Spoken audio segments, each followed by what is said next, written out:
Good afternoon, hello. Welcome to this very exciting live and interactive session from 2 Degrees.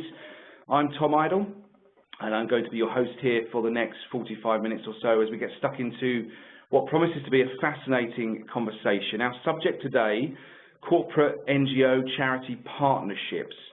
Now, not so long ago, a lot of companies looked at these types of partnerships purely as a way to generate some positive PR and to generally feel good about themselves. And thankfully, those days are coming to an end, I say with hesitation. But similarly, you have NGOs and charities that are no longer purely interested in partnering up to access large resources. And what we have instead, increasingly, are two parties that are looking to drive lasting value from relationships that set out common goals to boost social, environmental, and economic performance. And if you look at the results of the latest C&E Corporate NGO Partnerships Barometer, when corporates are asked about their primary reasons for wanting to partner with an NGO or a charity, yes, the reasons are about enhancing reputation and credibility, but they're also increasingly citing long-term stability, the ability to innovate, and a need to develop their people as reasons for partnerships. And the NGOs and the charities do want to access resources, but 73% of them actually say that drawing on a wider pool of good people is important, and 2/3 said that it was about building reputation and credibility of their own organisations.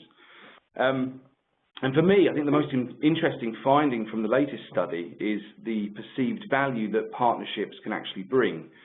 The overwhelming majority, some 87% of corporates, say that maintaining an NGO charity partnership has helped their business better understand social environmental issues. But crucially, almost 60% of them said that these partnerships have helped their companies actually change their practices for the better. And that's a figure that's actually jumped 14% year on year since C&E started doing that survey around 5 years ago. So there's certainly business value to be garnered from partnerships. But establishing, maintaining, these good relationships is actually easier said than done. And we're going to explore some of the challenges today as part of this session. And I'm keen to use the next 45 minutes or so to find out more about how effective partnerships actually work and what the secret is to enduring success and how partners actually work towards some common objectives. So, today we're broadcasting to you from inside the rather impressive Sky campus here in West London, and we're going to hear from a partnership that has been working very well for the last 12 years, and that is a partnership between Sky and the Youth Sport Trust. So, we're going to meet our panellists shortly, and then we're going to get into a conversation with them. So first up, we have Judy Hill, and Judy leads the sports and arts programs within Sky Academy, including the rather successful Sky Sports Living for Sport initiative, which no doubt will be explored in a bit more detail shortly. So welcome, Judy. Thank you. On the other side of the partnership, we have Ali Oliver, who is the CEO of Youth Sport Trust. Ali has worked in education and sports development for the last 20 years. And as the interim chief exec of Youth Sport Trust, she oversees the strategic direction of the charity, including making sure that projects such as Sky Sports Living for Sport deliver real results. Ali, great to have you here. And then finally we have with us Sean Heathcote, who has been running the Sky Sports Living for Sport programme from within Youth Sport Trust. And Sean has the responsibility for delivering that programme across 1,500 secondary schools across the UK and Ireland, and dealing with all the mentors that make up that programme and make it such a success. So Sean, welcome. Hi, Tom. So very shortly we're going to get into a conversation with these guys, and we're going to find out a bit more about how they actually work together. But really we want to hear from you, our audience tuning in. This is designed to be an interactive experience. We'd love to hear from you, your questions, your comments. You can make them firstly using Twitter. If you're on Twitter, you can use the hashtag SkyPartnership. Send us your comments and questions via Twitter, or on the platform that you're using to listen to us right now on WebEx, you can use the Q&A box function within that to send us your questions. There is actually another function, the chat box. If you've got any technical questions, you can't hear us properly, or you're having technical difficulties, get in touch with us using the chat box, but questions please via the Q&A box, and we'll try to get through as many of your questions as possible. So let's start. Let's find out a bit more about this partnership between Sky and Youth Sport Trust. Judy, welcome. Why don't you tell us what this partnership is to give us some context? Well, if I first of all tell you about what Sky Sports Living for Sport is, and then a little bit about the partnership. Sky Sports Living for Sport is a free initiative, and it's open to all secondary schools across the UK and Ireland. And it was launched in 2003. You've referred to how long the partnership's been going, and it's been delivered all that time in partnership with Youth Sport Trust. It's not about finding the next sports star. It's all about using sports stars and sports talent and the skills learned through sport to actually inspire young people and develop their confidence and life skills. And we do that actually harnessing a team of over 90 athlete mentors who are world-class athletes, and their inspirational stories and the work that they do in schools in partnership with Youth Sport Trust actually bring about some real change in young people's lives.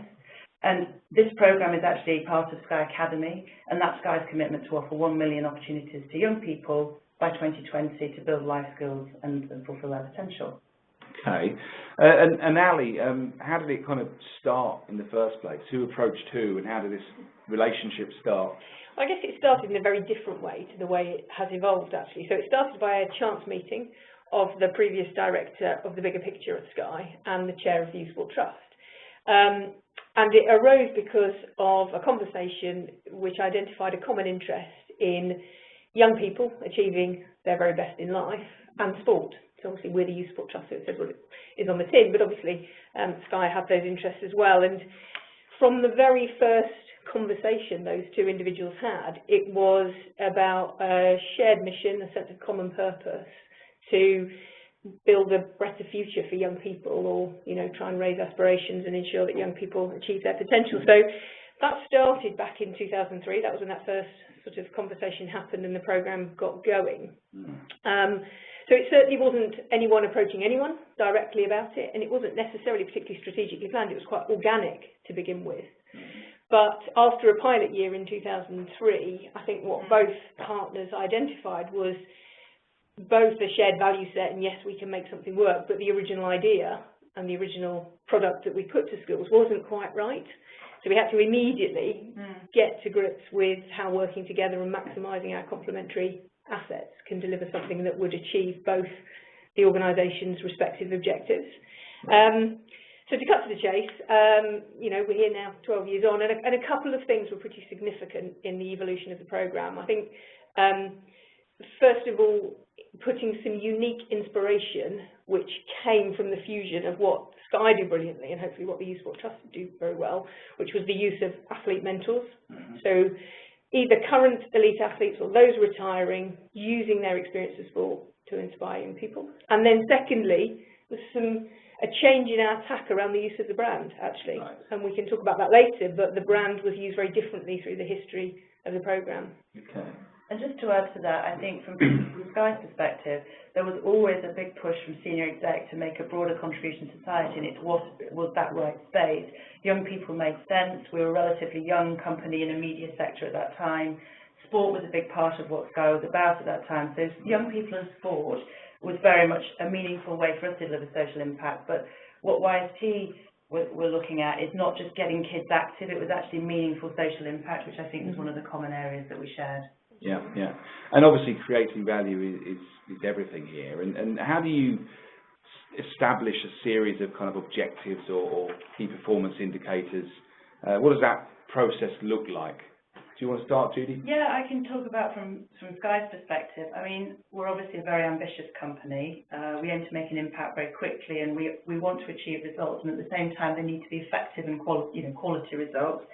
So it's important that whatever we do, we're able to scale our programs quite quickly. So as Ali said, this started quite small with a pilot schools, and you kind of look at how your success is and you take your learnings from there. And then for quite a significant amount of years, there was about a 450 core school sort of population.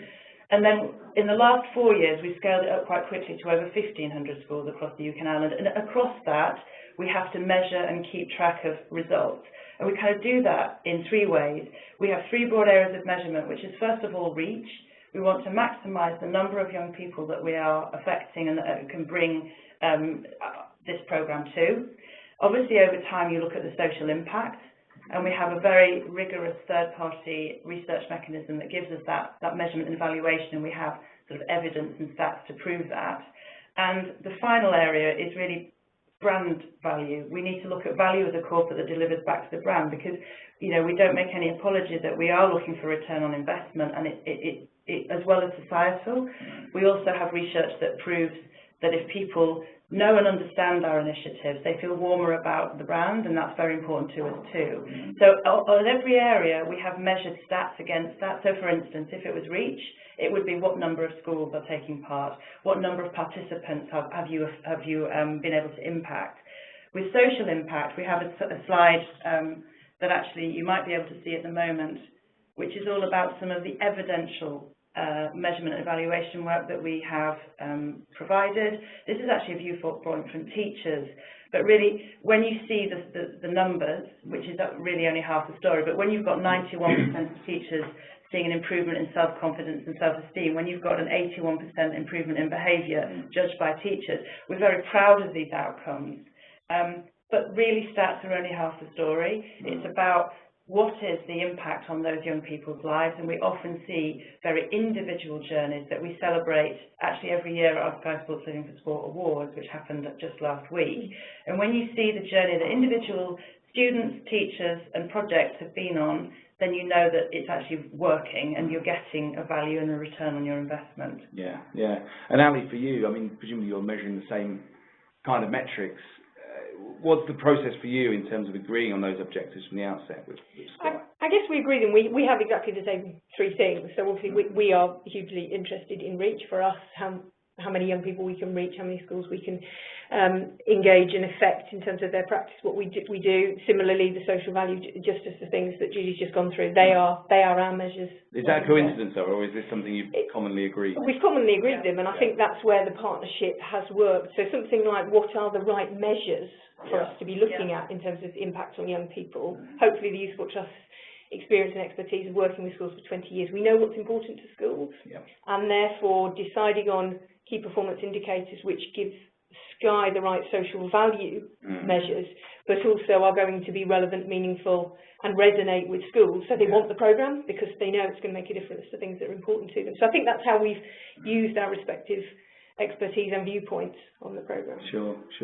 And Sean, perhaps I can bring you in now, and you're kind of working at the coalface, as it were, of the Sky Sports Living for Sport.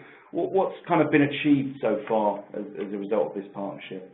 The achievements, Tom, really are twofold. I think there's the development of the actual on-the-ground programme and how we've developed that, but I think also the impact and the reach of the results. So in terms of that, we've talked very much about how the strategies of both agencies are built hardcore into this programme. But I think we can bring a visual up that we can show about just where we always refer back to the unique selling points of the organisations. And this has been as important for us over the length of time of the programme. So in terms of the Youth Sport Trust, we bring that reach in schools, a credibility in school sport and an expertise in school sport. And that's the bit we always focus back on when we're looking at delivering. And we link that into Sky Sports, bringing the reach into the community, what's a very engaging brand for young people, obviously investment and the access to inspiring sport and talent. And I think when you bring those two together, as Judy's referenced earlier, we started with a very small pilot and very specifically started with that as we wanted to understand the need for this work from the consumer, which are the schools and the teachers for us. We wanted to understand if we got the right piece of work and how we could develop that to have the most impact on the young people, which is what our key aim is. And I think starting from 40 schools in just England, and growing over a 12-year period to now over 1,500 schools every year taking part in the UK and Ireland.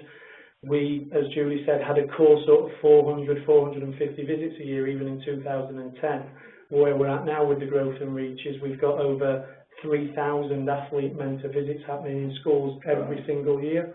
And a team of what was, when I joined in 2010, just over a dozen athletes. We've now got, next year will be over 100 athlete mentors. So what we've achieved in so far with the programme is the growth and the reach has allowed us to have some amazing impact on young people. Yeah, and some of these athletes are fairly famous stars, aren't they? Yeah, we have two ways that we use that, Tom. We sort of have the ambassadors for the programme, which, for want of a better phrase, we might call the headline sports people. So we're talking about people like Johnny Wilkinson, David Beckham, Jessica Ennis-Hill, Thierry Henry, and those are the people that we really use to inspire young people when they look at this programme, what they've achieved, sort of global superstars really. Yeah. But what's key and fundamental to this programme are the athlete mentors that go in and do the day-to-day work on the programme. These are all elite athletes. They've achieved at an elite level on the world stage in a whole range of sports. Probably not the household names, but all of them have got a very unique and specific journey that they can tell about how they've had both successes but also challenges and how they've had to overcome barriers in their journeys. And that's the real key piece that we talk to the young people about, because as Julie said, this programme's not just about sport. It's about the skills you learn through sport and how you use them in everyday life. Sure. So we really get those elite athlete mentors who the children look up in awe at to explain how they've been on some very challenging journeys and help young people understand how to embark on their own journeys. Yeah. So when it comes to the actual measurement of the kind of social impact and the value of this partnership, this programme, what are the sort of nuts and bolts? How do you actually do it? Because a lot of it's anecdotal, isn't it? Where you see a child that has overcome a particular challenge in his school life or something. How do you actually get to the heart of measurement, I guess? Well, what I was talking about earlier when I said individual journeys, I mean, it's not anecdotal, because we actually have an employed independent research company, Chrysalis, who were actually jointly commissioned by YST and ourselves to actually look at measuring social value, not only from the teacher's perspective, but actually what impact it's had on the individuals. So it'll be questions like, there are skills that we measure, that we look for in confidence and teamwork and communication, and across the piece you need to understand, and we have results on what that has impacted by taking part in the programme. Have they improved, and how much have they improved? So it's actually statistically evidential. The stories we're talking about are the sort of qualitative times when, again, referring back to the awards, it's a point in time where we reach out into all the schools who've actually been taking part and participating, and we say, have you got a shining example of how this has impacted on you? And there's various criteria and questions about what has that led to, what has this person achieved, where did they come from, and it is certainly not about sporting ability in the slightest. It will sometimes be about a child who's been bullied, who's found their confidence again to put their hand up in class. It can be someone, actually like one of our winners, Emma, this year, who was an absolutely brilliant straight-A student, hit her teenage years, found the challenge of actually academic life, the pressures of sporting. She was quite good at swimming, sporting success, all sort of crashed down around her, and she really felt in a bad place. And then she used Sky Sports in Sport to find her way. And all of these are not evidenced as such, but we go and meet these people, we film them, they tell their stories, and if you like, there's nothing more authentic than a young person saying that this couldn't have happened without Sky Sports in Sport. They are the moments that make us do the work we do, really, aren't they? Sorry, I know, I'm still emotional about last week, actually. Yeah. So it's not all stats. Yeah, and just to add to that, I think this is probably slightly, again, on the line of being able to look at the lives of athletes. So I think one of the things we must never forget in this programme is it's absolutely about changing the lives of young people, but Sky Sport Looking for Sport was the first programme to really start to enable athletes, particularly those towards the end of their career, transition themselves into life after sport. And where the whole concept of athlete mentoring came from was the Youth Sport Trust working with a retired athlete, Gwyn Batten, who was an Olympic rower, our first British woman to win a medal at Olympic Games from Sydney. And what she wanted to do was make sure that all of those skills that Sean talked about didn't get lost. The minute she retired, all of that work in that journey didn't get lost. It got handed on, and there was a legacy to that work. And one of the things I think is a value of this programme is the role it's played in a little bit of thought leadership across the system. So we now see athlete mentors in many other organisations and guises doing not as good a work as Sky Sport Living for Sport does, perhaps, or no, just slightly different work, but it's really important that the value of the programme and its wider impact on young people is recognised, I think. Sure. So the social value is one thing. What about the business value of a partnership like this to Sky? Do you measure that, and how do you measure that? Well, we basically have the measurements across Sky Academy that are common to all. So I've talked about the fact that Sky Sports Living Sport sits within Sky Academy, and there are 5 initiatives across that. And the business value that we have is that we've set our aim to give 1 million opportunities to young people by 2020, and we are actually measuring every participant and the effect it has on them. So we know that that's important. And the business value to us, I think I said earlier, is back to the sort of power of the value that brings back to the brand. Yeah. It isn't why we do it, because that's not the case at all, but we have the research that we can't come back to the business and keep doing activity that doesn't actually make a difference, yeah, or actually bring a value back to the brand. And we research on a tracker on a quarterly basis amongst consumers, opinion formers, prospective customers. You know, what are you thinking about Sky? Are you aware of such and such initiative? And we consistently get a warmer feeling towards Sky, a better view of us as a corporate when they know and understand what we're investing. And I guess that's a business benefit, if you like, sure, but it's not the reason to do it. No, and then that And enhanced brand presumably leads to more sales. well, we don't have a direct correlation, but one would obviously say that customers who feel better about Sky are more likely to, want to be part of our customer base. And so, why do you think that this partnership works so well? What is it? What's great about working with Sky, Ali? Lots of things. But probably the best thing about working with Sky for us, the Youth Sport Trust, is the moral purpose and the integrity behind the programme. So this never was, as I described earlier, something that either party brought to the other, and it would be, the interest came from one side. It was organic, jointly developed out of this common belief that there is a way to build a brighter future for young people, and the power of sport can make a huge contribution to that. And that has been the touchstone as the programme has evolved, and probably that's the other great thing about the Sky Sport Living Sport programme, is it has evolved. It changes every year, and that evolution keeps it fresh. It makes sure that it responds to changes in the context. So, education changes a lot, and policy changes a lot, and school priorities change a lot, and what Sky has been magnificent doing is working with us to evolve the programme. Equally, they set the bar high and challenged us to be more innovative, and how can we be more creative to ensure that the programme resonates in terms of their ambitions. So the best thing about working together is it is a partnership. And what does that demand, that constant need to change and evolve together, like any good relationship? What does it demand? Is it about trust? Is it about, something else? I think it is about trust, and I think what we were able to do in the early years, one of the important things about the piloting of the programme and growing it gradually, was we were able to prove that the programme worked, and prove certainly as a delivery partner on behalf of the Youth Sport Trust that we could deliver for Sky, and that they could trust us and believe that we were the right partner to choose to work with. I think beyond that, we've probably all got various things to offer, but the continuity of contact and the openness and fluidity of the relationship, courageous conversations have been had about, when we've hit times when, you will in a relationship hit times when you need to negotiate, you need to compromise. It's that willingness to do that. Okay, sure. Yeah, just to come in on that, Tom. I mean, for me, it's a very simple one about the best thing about working with Sky. For me, the constant challenge that we get through the programme, and Ali's talked about, we're always raising the bar, and Sky are always raising the bar of what next, where can we develop next, and sometimes that could be seen as a real challenge, and sometimes maybe a negative. But for me, it's done in such a positive way.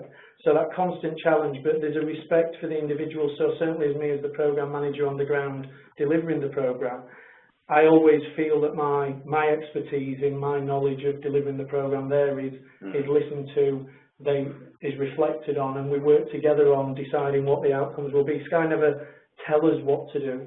They're very much about sharing their aspirations and ask us as a partner how we can support them in delivering those. Sure. We just had a question come in via Twitter, which is related to this, so maybe Judy, you want to pick this one up. From @Ambica89 on Twitter. Were there tough decisions or compromises you made to accommodate both interests, or did you become more and more aligned?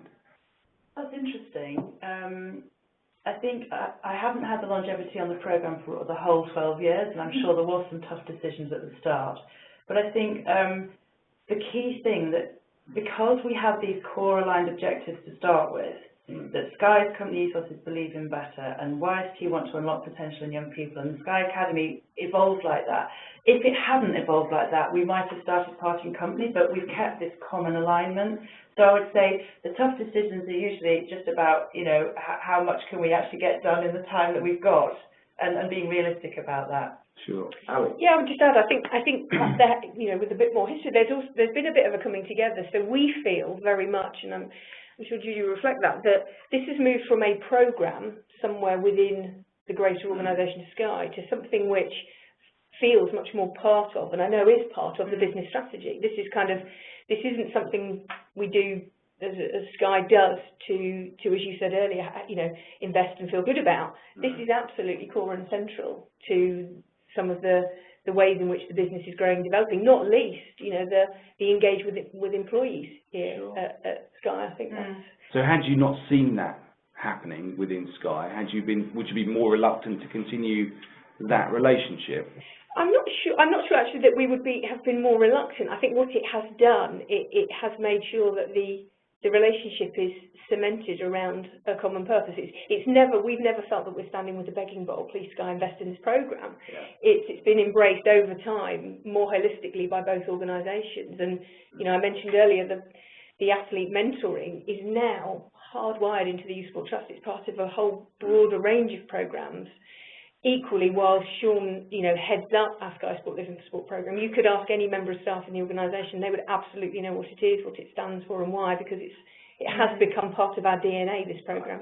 It's not just one of the things we do, it's a very central part. So that's crucial. It's about getting the rest of the business to buy into these partnerships. Absolutely, and one of the key roles that I have is not only talking externally about the power of Sky Sports and Sport and Sky Academy, it's also about working with senior exec within Sky to ensure they understand the value of the partnership, and they very much invest in it.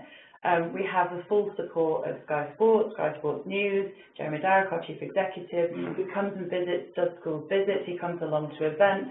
They want to understand and they want to be involved, and I think that's what gives it the momentum, because it's evident to senior management as well that it's very, very key to what we're doing. And you mentioned Jeremy Darroch. You know, one of the greater benefits of the Youth Sport Trust, this partnership, is that Jeremy was on our board for 3.5 years, so the organisation benefits way beyond just this programme. Yeah.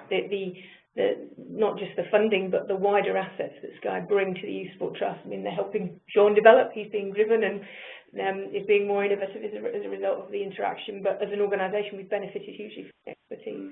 I think back to the tough, were there any tough decisions? But potentially, I think if YST were a little concerned when we launched Sky Academy, and we said, right, Sky Sports and Sport is going to be part of a context of a suite of initiatives across sports, the arts and TV, and you kind of, there was a little hesitation moment about what does that mean for, you know, we talked about it, you know, does that mean it's going to change for us? Are we going to be less important, more important? In fact, they couldn't be more important, because the true fact is we couldn't have launched Sky Academy without the learnings from Sky Sports Living for Sport, and that's one of the business benefits back to us. Sure. But I do think that if we hadn't got the clear and open communication, and that we share frustrations, and that they put, you know, people talk about it, then you get to a difficult situation where people and misunderstandings can create a bad feeling. Yeah. And I think we hit it head on and said, this is actually going to be amazing, and you then, you know, we've all been great, haven't we? Yeah. Sure. And among the people that are tuning in today, I'm sure there are many on either sides of the kind of fence, on the NGO, charity or corporate side, who are possibly looking for a partner right now to do something similar to what you guys have been doing these last 12 years. What's advice, maybe Sean, you want to kick off, what's your advice to an NGO or a charity looking for a corporate partner, first of all? Yeah, I think it's finding that right need for you both to come together. And I think I'll use what we talk to the young people on this programme about. We talk to young people about finding something that you're passionate about. And I think if that would be my one piece of advice, it would be, don't necessarily just think about the business outcomes. Are you passionate about the piece of work you're wanting to do? Yeah. And I think that's been a bedrock of both Sky and the Youth Sport Trust, in terms of everybody that's involved in this programme is passionate about what the outcomes are. So that would be my advice. Sure. Ali?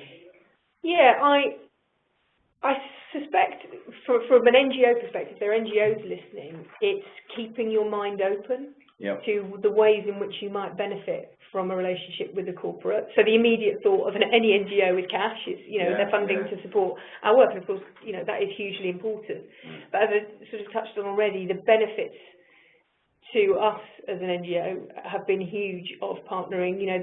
Everything from the expertise that we've been able to benefit from the team, talked about Jeremy Darrett's involvement in the board, the power of the association of the two brands. So our brand is credible in schools, but my goodness, is the Sky brand credible with young people, and its ability to reach and connect with young people, which is tough, is huge. So it's not going in with too much agreed in your own mind. It's listening to that corporate partner, finding out what's important to their business, and then trying to work together to mould something that is genuinely owned from day one by both parties and has value for both parties. Yeah, sure. And Judy, similarly, looking for the right charity or the right NGO to work with. Yeah, I think obviously if you take on board the fact that it's got to be the right piece of work and your organisation share the same core values, I think from a corporate perspective, you've got to understand the difference between sponsorship and partnership. Right. Because sponsorship is going, here is X pounds, and we might put our badge on something. And a partnership, which we very much at Sky like to get involved in. In fact, we're almost so hands-on that you've got to be the right partner to work with us, really. It's, across arts, we work with WWF, we work with British Cycling, we've worked with several big large art organisations as well as Youth Sport Trust, and it's always about actually coming together and being able to work as a partnership rather than one side dictating to the other. And the corporate needs to be aware how much influence or how much involvement would you like. And I think the second thing is you recognise your strengths and weaknesses, because Sky is very clear when it comes to the table exactly what it can offer, exactly what platforms it can do, how much it can amplify messaging, but it also does not have expertise in certain areas which it wants to partner with. So that's what we would be advising them to look for, and just make sure your goals are aligned. Sure. And Ali, you don't just work with Sky as a corporate partner, you have other corporate partners, do you? Yeah, we do. We have a number of corporate partnerships, and over our 20-year period have had a bigger number than we're working with at the moment. We're largely working with 4 core partners, of which Sky is the biggest partner. But what we've learned over time is the relationships that we have now are very deep. So they are relationships that are very similar to the Sky one in the way in which they've been conceived and the way in which they've grown. And we don't have any direct sponsorship arrangements. And part of that's clearly we work in the schools environment, and that would be a very challenging place to try to position anything where there was a direct return on investment around sales. But all of our relationships are slightly different, but they for any NGO listening, it is that very good point that you just made about the difference between sponsorship and partnership. Partnership arrangements take a lot more effort, probably. Yeah, I would say so, and they require, a much greater degree of interface, but the long-term benefits and the depth of the impact is far greater. Yeah. Okay, before we go into our sort of final 10 minutes of our chat, just want to remind those of you tuning in to send us some questions to Judy, to Ali, to Sean. Use the hashtag on Twitter, Sky Partnership. Use the Q&A box on the platform, and we'll try to get to your questions. So back to you, Judy. I mean, presumably, maintaining these partnerships is not all plain sailing, and I wonder what the most difficult thing is in actually keeping a relationship alive. Yeah, what are the sort of big challenges, really? Okay. If I look at it from a corporate perspective, I would say that the Sky pace, the pace at which we work in this organisation is hugely challenging. We're a fast-paced environment. We're always looking ahead. We're always looking at what's next. And that can be challenging to a charity partner. However, I don't feel that it's not something that, particularly with YST, that they haven't met, and it can also move things forward. But it's obviously a challenge that's there, and, we've proved we don't meddle with the core programme. It's a great product, but actually the pace at which we've desired innovation perhaps has been a challenge sometimes, because we're quite ambitious. I think another thing that we'd actually reflected on is how many team changes you get across 12 years. And no one person has been carrying this forward, and one of the key challenges has been making sure there's continuity, and that's why I think that the success of this partnership has been that we have networks at every single level. My team are very much on the ground operationally, talking every day with Sean and his team, and you've got Jeremy, Derek, obviously conversationally with Baroness Sue Campbell, the chair. You've got a lot of networks in between, and therefore if somebody changes, the whole thing doesn't fall apart. Sure. There's just such a big network of us now that one person isn't indispensable. So that could have been a challenge, and that has happened, but we kind of were locked in, basically. It's funny, we just had a question come in on that. One of our listeners has said, how important are individuals in partnerships? What happens if there's a change in personnel? Ali?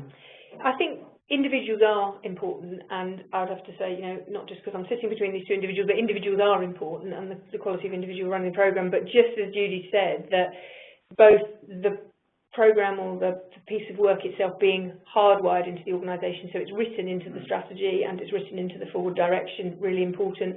And then those transitions of staff are managed really carefully.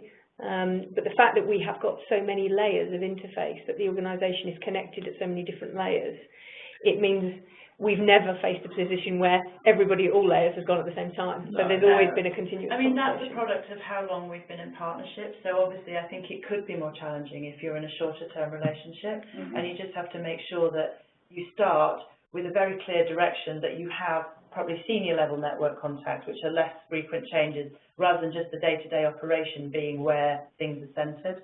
So we have strategic reviews quarterly with a lot more people around the table than just run the day-to-day delivery, in addition to the weekly operational meetings that would happen on a day-to-day basis about delivering the team. And that's one way that people who are not directly connected with delivering still have a wider understanding of what the partnership is doing at that one point in time. Right. Tom, can I just also add to that one of the things I think we do really well as both organisations, if we do talk about that real ground level and the programme delivery, when we bring new people in as quickly as possible, we try and make sure they see the outcomes of the work they're doing. Right. So we try and get them very quickly to understand exactly what the focus is, what we're delivering on the ground, what the athlete mentors do. So they get a real passion for that programme really quickly. They're not just brought in to do a role, they're immediately immersed in what the outcomes of that are and can feel that and sort of live that, so that they're much more, again, I use the word passion, but passionate about what they're doing on a daily basis. Yeah. And Ali, this notion of the sheer pace of change and movement within Sky, is it a challenge for you to keep up with? And if so, how do you keep up with it? I have to nod because Sean's nodding away. Yeah, it is a challenge. Of course it's a challenge. You come back to your other point, is we have more than one corporate partnership. So it's a challenge for us to manage the integrity of each relationship and ensure that we are up to speed with everybody. But at the same time, I do have to say it's one of the great assets for us, because the pace at Sky keeps us on our toes. It means this programme has evolved continually and therefore it's stayed relevant. And I think that's one of the key reasons why 12 years on it's still going. So it is a challenge, but it's a challenge that we're up for.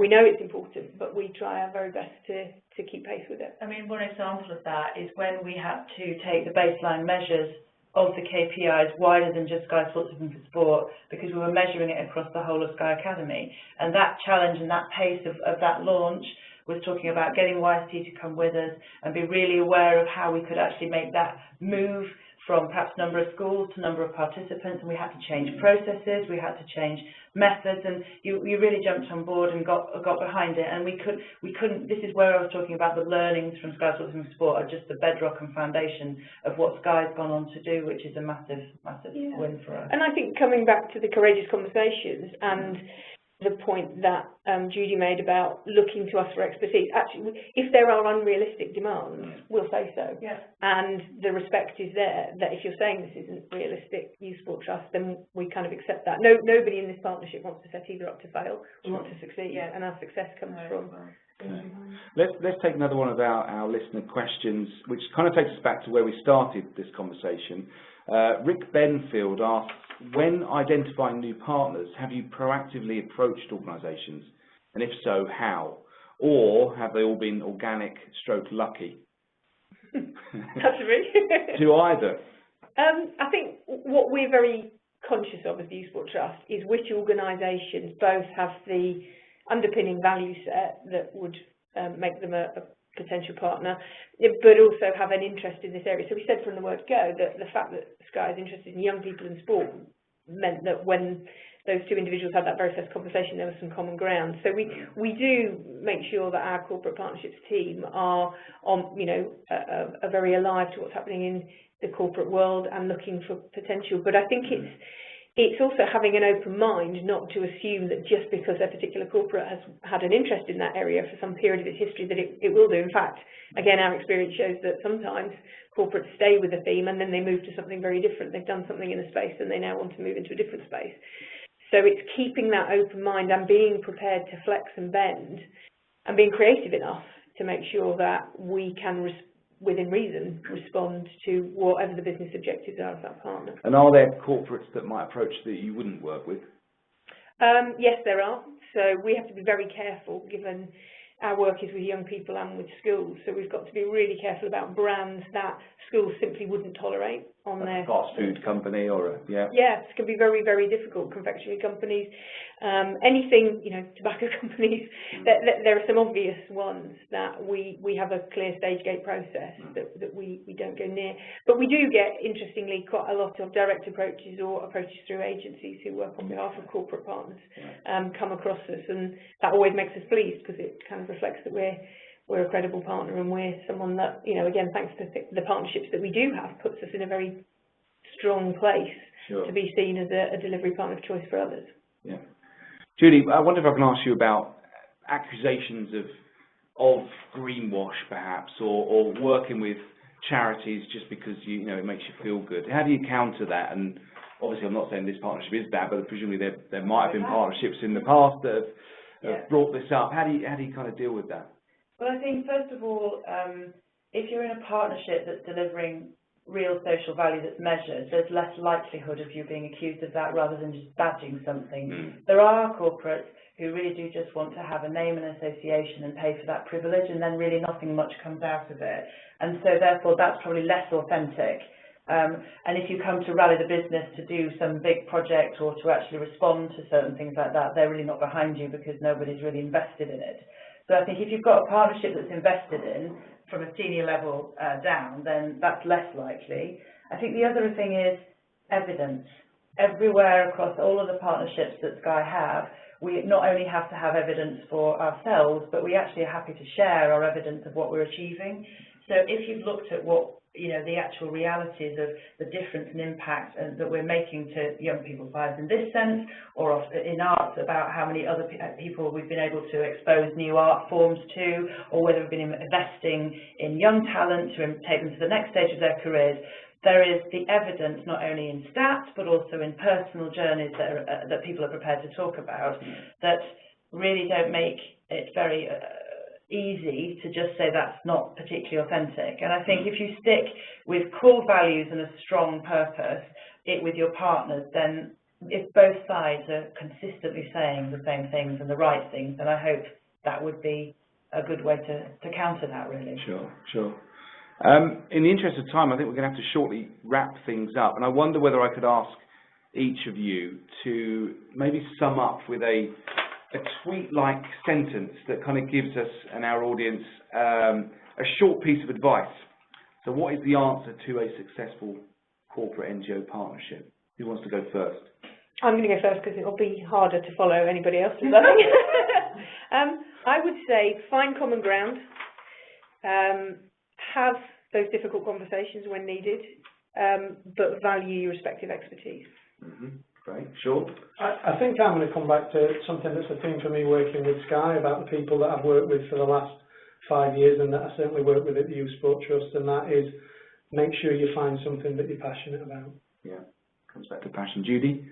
I would say in the practical sense of some of the questions that have come in that said, what happens if, please accept that things go wrong. Things don't always go. This didn't start out as a 12-year program. You can have much less ambitious targets and still get things right if you communicate and if you have the right people in place. And as Ali said, you've got to be prepared to have tough conversations, which is quite good because there's 2 Yorkshire people in the room, so that really helps. Well, I mean, given the level of interest we've had in this subject across 2 degrees and the number of people that are tuning in and have signed up for this session, there's clearly a subject that poses plenty of questions and challenges, and I guess like any relationship, both parties need to work at things. And as we've heard today, there's a range of tools and techniques to really sort of keeping that magic alive, as it were. And I think that the Sky Youth Sport Trust partnership proves that partnerships can have longevity, but it's got to make sense and it has to have purpose for both parties. And it must drive value, however that value happens to be defined by different organisations. Judy, Ali, Sean, thank you for sharing your insights and giving us a frank account of how your relationship works. It's been very useful and you've given us plenty to take away today, so thank you very much indeed. And to our audience, thank you for your questions and thanks for tuning in. A recording of this session will be made available and sent to you in due course, so please do share it with colleagues and peers as you see fit. But thanks for being with us today, and until next time, goodbye.